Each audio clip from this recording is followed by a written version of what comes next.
Bonjour, aujourd'hui nous allons redonner vie à nos vieilles lampes en leur donnant un style très naturel. Restez avec moi jusqu'à la fin car j'ai d'autres astuces à vous livrer pour customiser votre lampe. Dans un premier temps, je vais caler avec ce que j'ai sous la main mon abat-jour pour éviter que celui-ci ne roule. Puis, je vais essayer de déterminer la longueur que je souhaite pour mes tiges de bois par rapport à la structure de mon abat-jour, le tout en laissant un peu de marge. Ensuite, je vais partir d'un des montants de cet abat-jour pour venir y fixer ma première baguette à l'aide de 3 petits points de colle.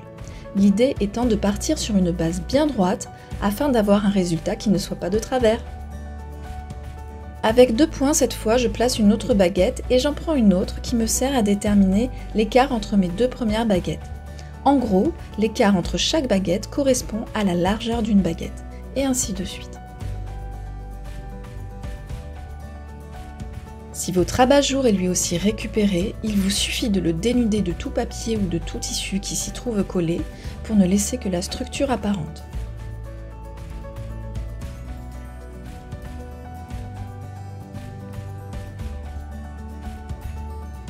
À présent, je vais recouper mes baguettes grâce à un marquage que je fais à 2 cm de ma structure.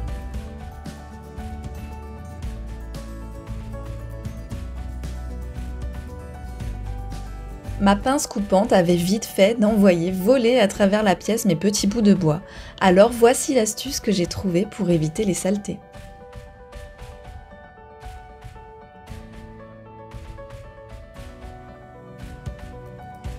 Voilà, si vous êtes plutôt du genre minimaliste, vous pouvez vous arrêter là ou continuer avec moi pour aller plus loin dans la finition de cette lampe.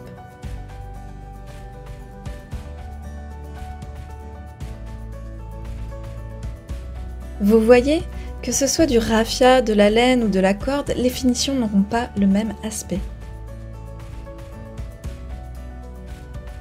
Je vous montre maintenant comment passer votre fil. L'avantage, c'est que les points de colle s'en trouveront dissimulés.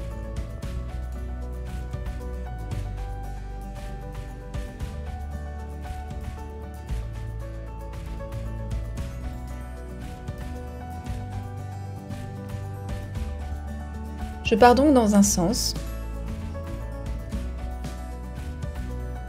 puis je reviens dans l'autre sens en faisant des sortes de petites croix.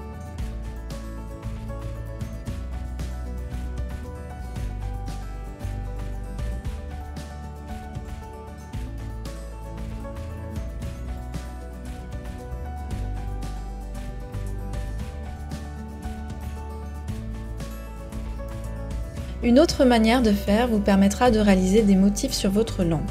Je n'ai pas choisi cette option, mais voici tout de même un exemple.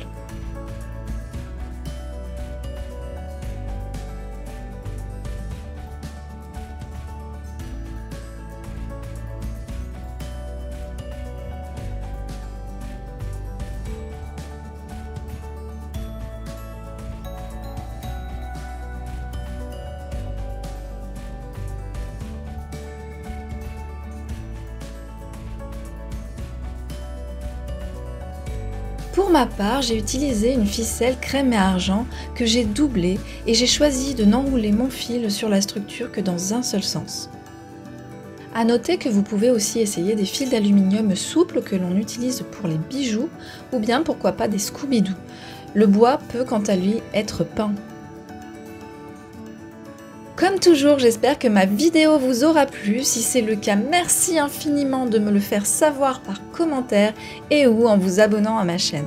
Et pour ne rien rater des vidéos à venir, pensez à activer la petite cloche. Sur ce, je vous dis à la semaine prochaine et surtout restez créatifs.